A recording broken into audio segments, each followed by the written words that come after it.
Eu saúdo os irmãos com a paz do Senhor. Estamos aqui para estudarmos juntos mais uma lição da Escola Bíblica Dominical. A lição deste domingo é a lição de número 5, que traz como título O Lamento de Jó.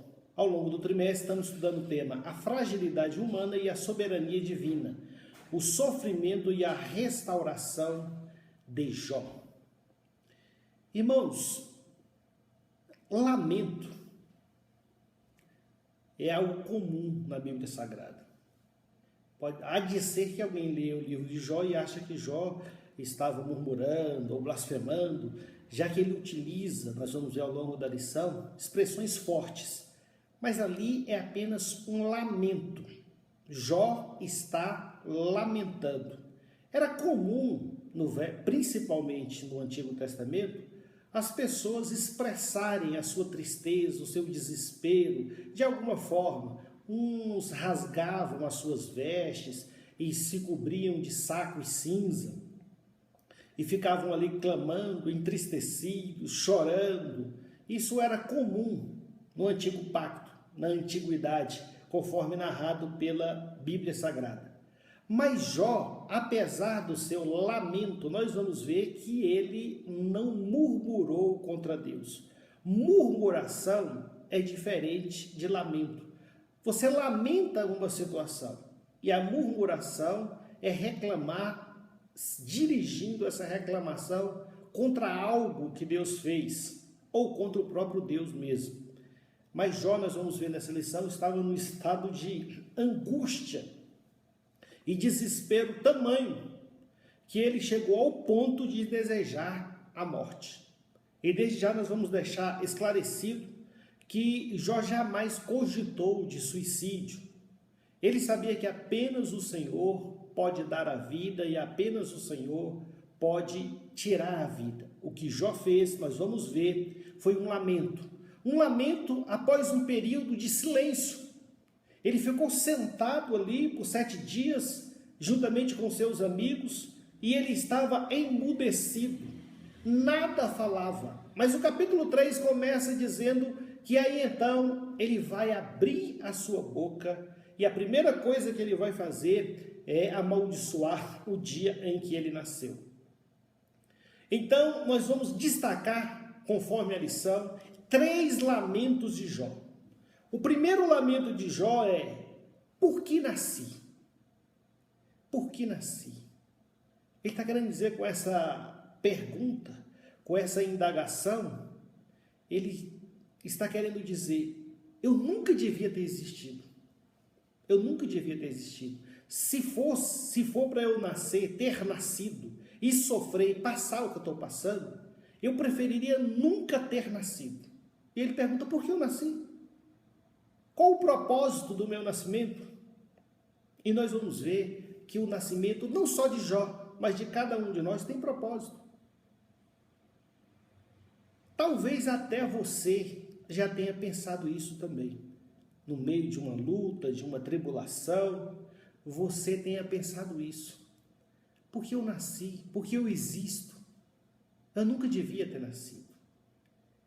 Existem algumas pessoas que elas se desesperam da própria vida. Isso não é algo incomum. Quando estamos em grande aperto, esses pensamentos, essas ideias, podem subir ao nosso coração. Eu me recordo agora de um colega que eu tinha, na época em que eu trabalhava no Hospital Sara Kubitschek, que a gente percebia, era meio frustrado com a vida. Não com a dele, mas ele pensava assim, que a vida era tão difícil, tantas coisas negativas, que ele nos falava assim: eu pretendo não ter filhos, eu não quero ter filhos. Ele falou: eu acho muito complicado colocar um ser humano para viver neste mundo. Então ali ele já estava de alguma forma entregando os pontos.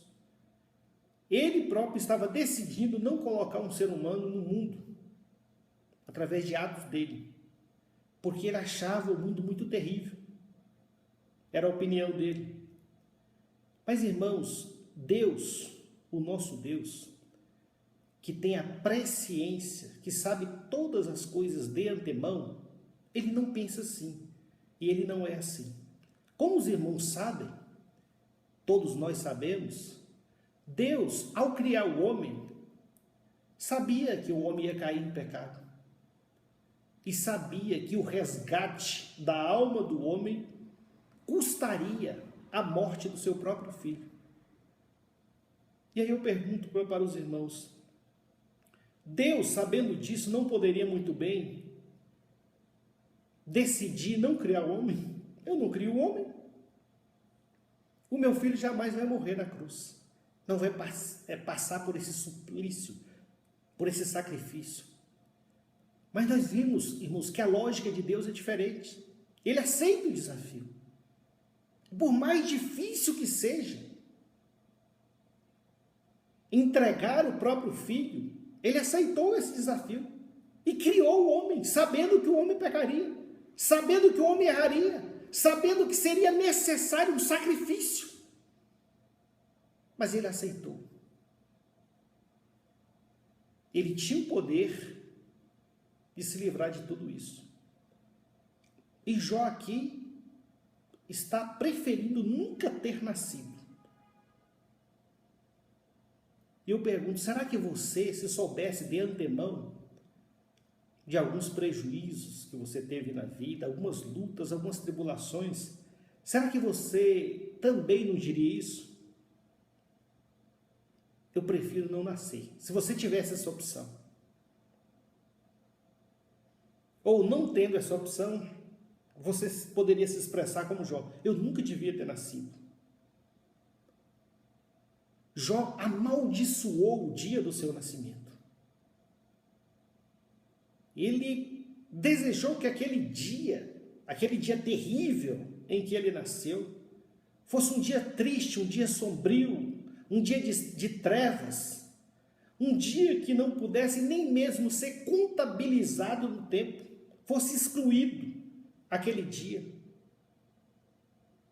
Até a notícia do seu nascimento, ele rejeitou. Ele não é o único que faz isso na Bíblia. Jeremias também fez isso. Jeremias amaldiçoou o dia do seu nascimento também. E nós vemos, irmãos, que devido ao sofrimento, porque esses homens de Deus passaram, eles chegam a esse ponto de lamento. Jeremias foi perseguido, a sua mensagem era rejeitada, ele foi preso, ficou num poço, numa cisterna. Ele passou um ministério de sofrimento e por isso ele tinha esses pensamentos de nunca querer ter nascido. Jó queria que o dia que ele nasceu fosse esquecido, caísse no esquecimento, que aquela noite fosse uma noite de densas trevas. Esse é o lamento, é o primeiro lamento dele. Ele queria que o dia do nascimento dele fosse um dia de trevas, um dia de caos. Ele preferia não ter nascido. E ele pergunta, por que nasci? Será que você já perguntou? Por que eu vivo? Por que nasci? Por que eu estou aqui? Será que eu vim só sofrer nessa vida? Mas tudo tem um propósito. Tudo tem um propósito.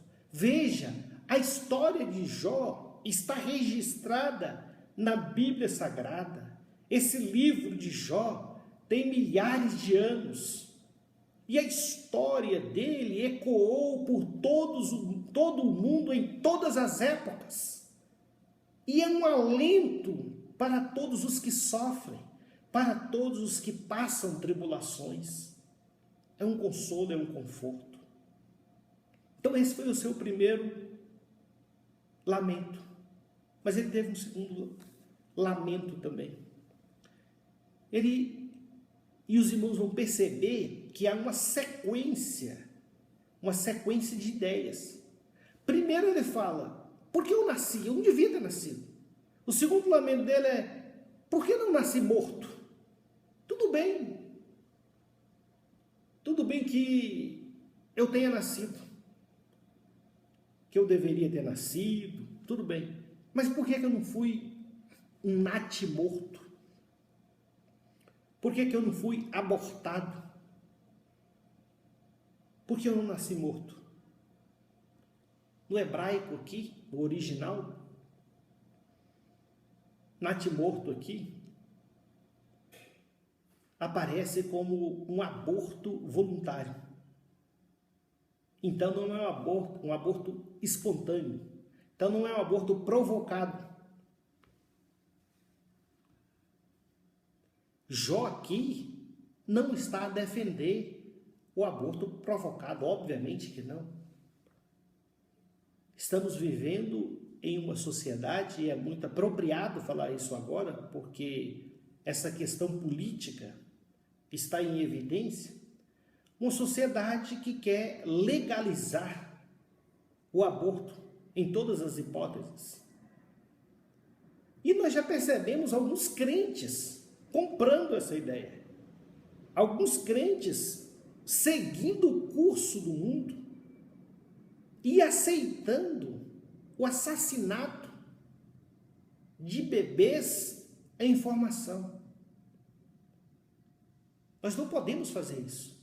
O fato de Jó desejar ter sido um aborto, ele está falando de um aborto espontâneo. Ele não está falando de aborto provocado. Ele não está falando, minha mãe deveria ter me abortado. Não está falando isso. Mas a nossa sociedade e alguns falsos cristãos estão querendo legitimar essa prática criminosa do aborto em nossa sociedade. Às vezes eu fico pensando, pessoas que já não têm a menor possibilidade de ter filhos, estão preocupadas em que se libere o aborto. E aí nós ficamos pensando, em que objetivo? Essa pessoa quer que o outro assassine o seu filho? Com que interesse? Porque é a saúde pública. Nós temos tanto problema de saúde pública que não são resolvidos, os hospitais estão abarrotados de pessoas, faltam insumos, faltam maquinários, mas essa questão específica é objeto de uma preocupação muito grande. A gente sabe que por trás disso está a malignidade. São pessoas usadas pelo mal para viabilizar prática criminosa, maligna e contrária à palavra de Deus. E nesse segundo lamento, nós vamos ver que o raciocínio de Jó é simples. Se ele tivesse nascido morto, era o mesmo de nunca ter nascido. E aí ele não passaria tribulações, ele não passaria frustrações. Nesse momento ele está de luto, perdeu todos os seus filhos, perdeu todos os seus bens, não sabe o que está acontecendo. Ele não queria passar por isso. E nisso, realmente, ele não estava errado. Se ele tivesse nascido apenas nesse pensamento, se ele tivesse nascido morto, ele não passaria tribulação.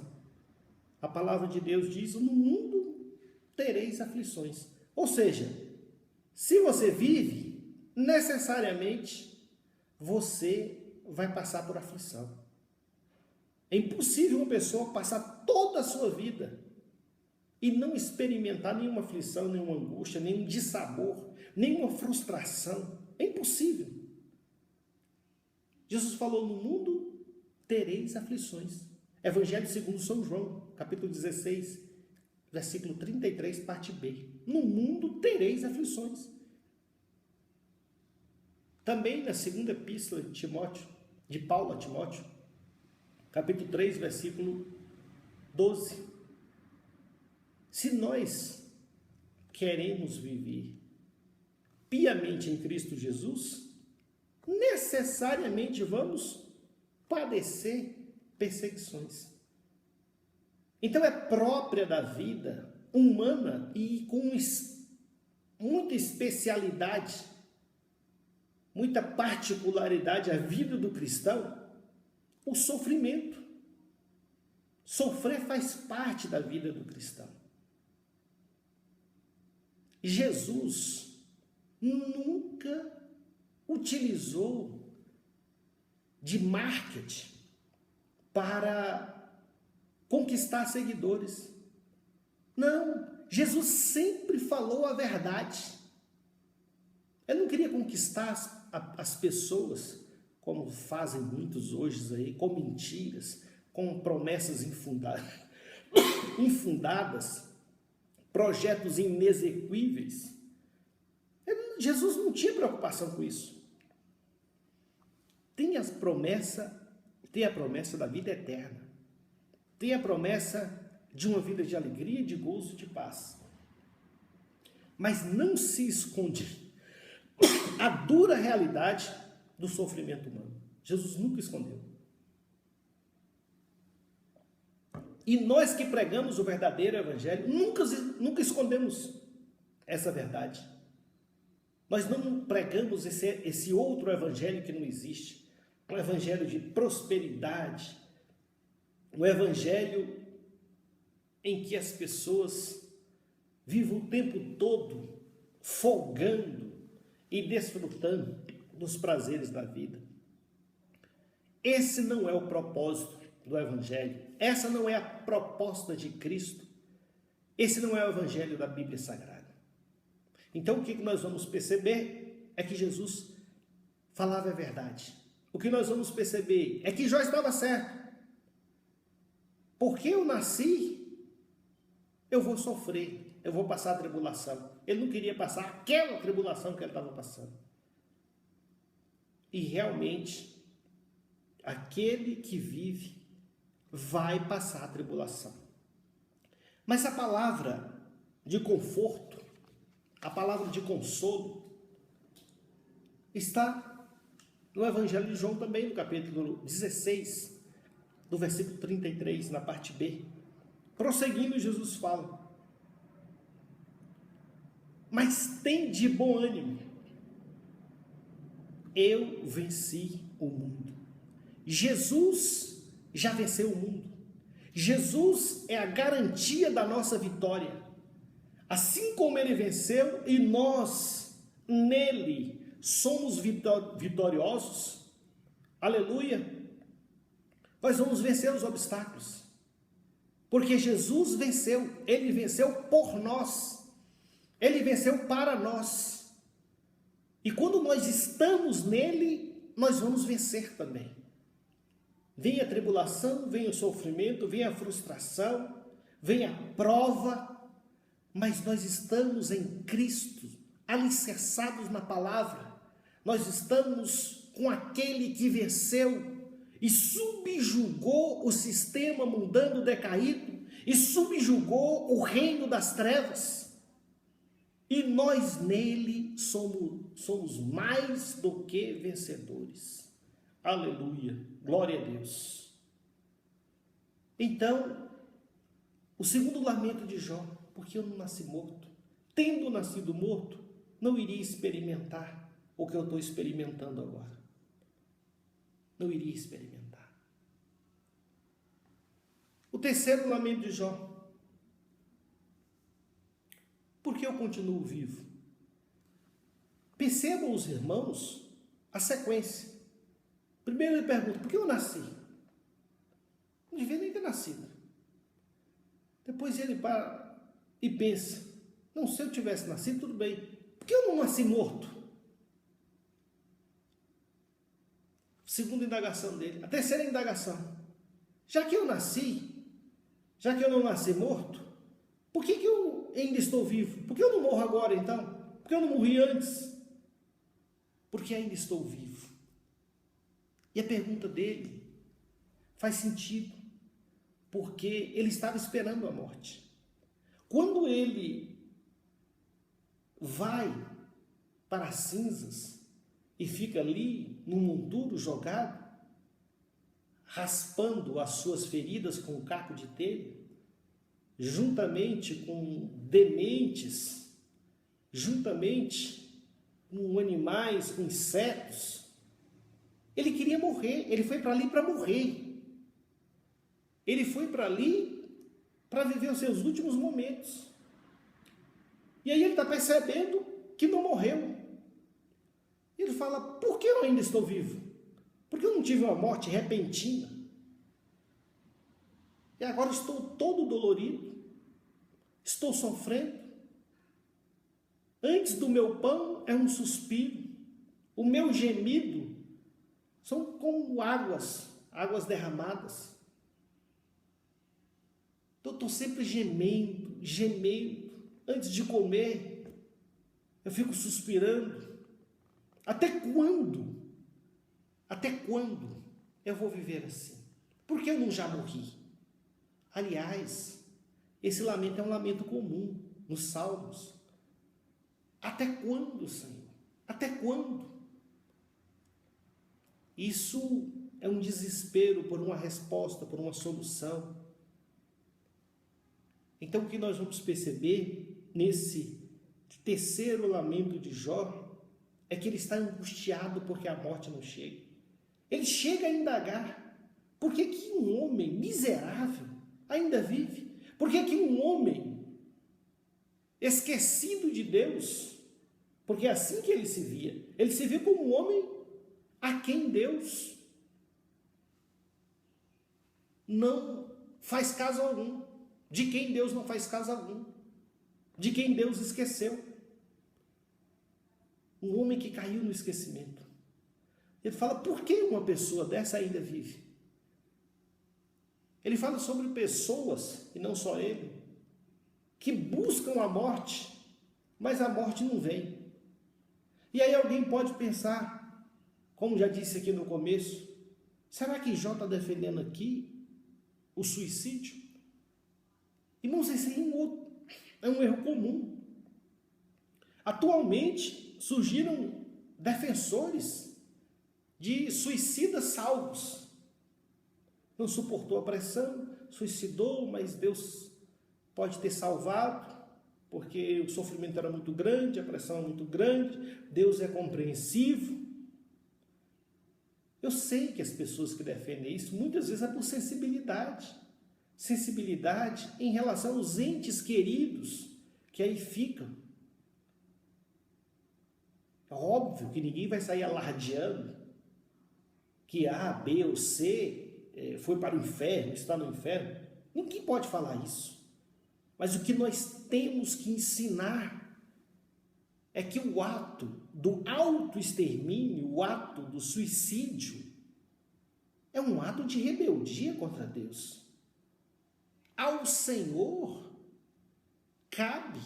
pertence com exclusividade a prerrogativa de pôr fim às nossas vidas.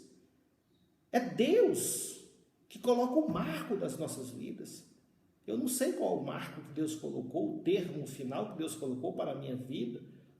Os irmãos também não sabem. Mas Deus já colocou esse termo. Então não somos nós que vamos definir isso, não. Porque isso é ato de rebeldia, de soberba contra Deus.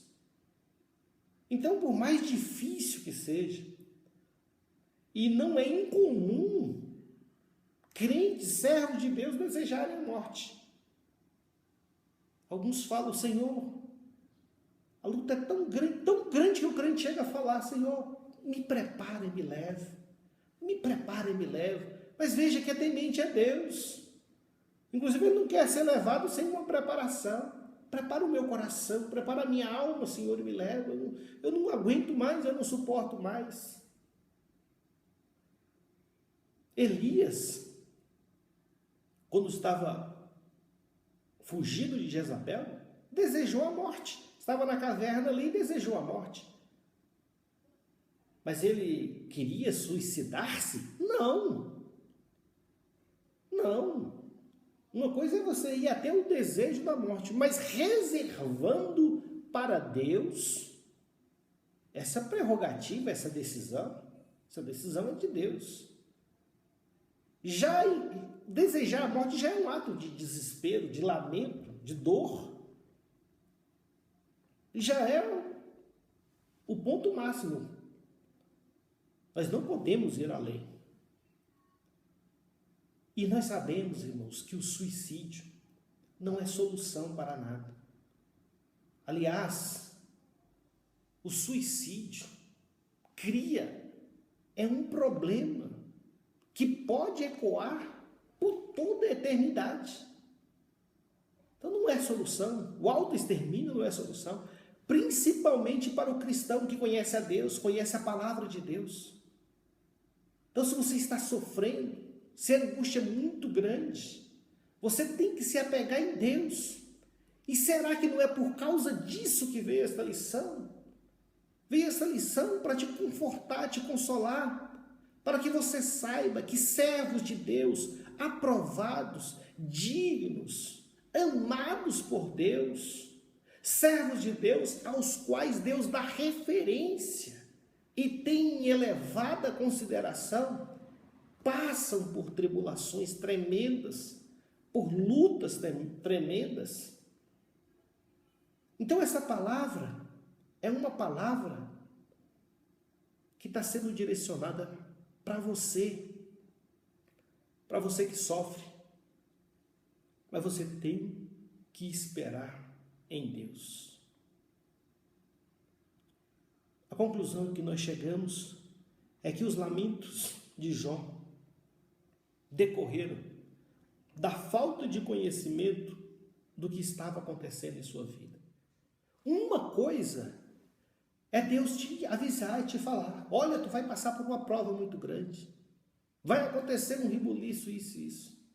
Porque você já tem aquele consolo da parte de Deus, e você já entra naquela prova, naquela luta com confiança. Outra coisa é você não saber o que está acontecendo, como Jó não sabia, e de repente toda a sua vida desmorona, e aí o seu físico já está acabado, o seu emocional já está acabado, e aí se chega a esse ponto, o ponto do lamento, do desejo de nunca ter existido.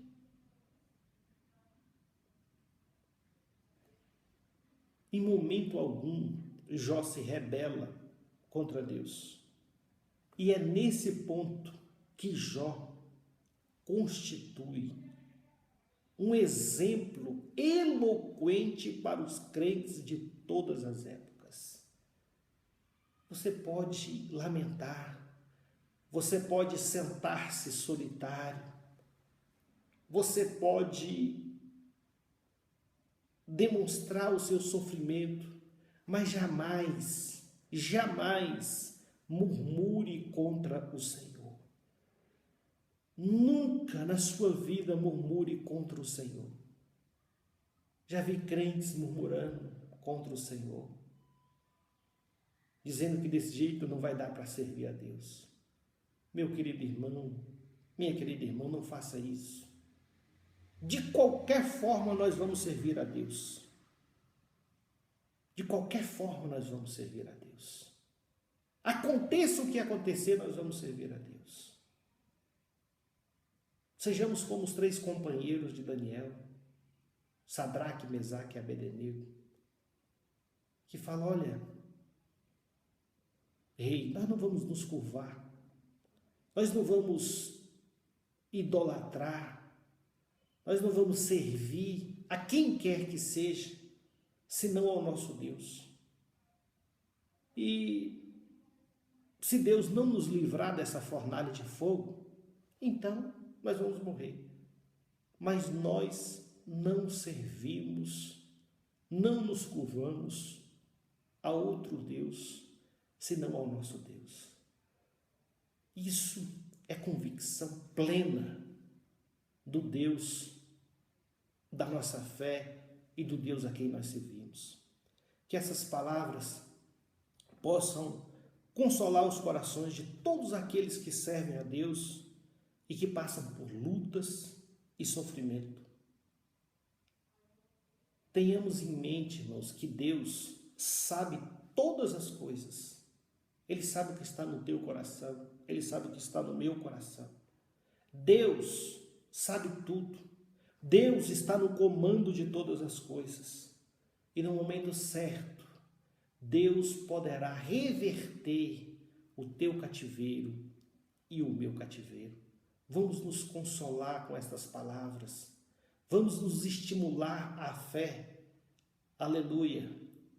Com base no exemplo de Jó. Vamos permanecer firmes. Vamos buscar a Deus em oração. As lutas são muitas. As incompreensões muitas vezes são muitas. O inimigo se levanta contra nós todos os dias. Mas nós devemos prosseguir confiando, crendo, esperando em Deus. Aleluia.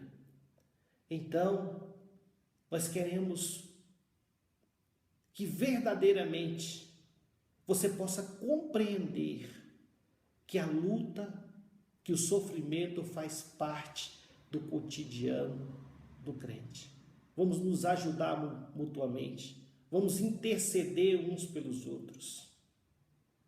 E que o Espírito Santo de Deus possa falar melhor no teu e no meu coração. E eu quero agradecer mais uma vez esta oportunidade no nome de Jesus. Amém.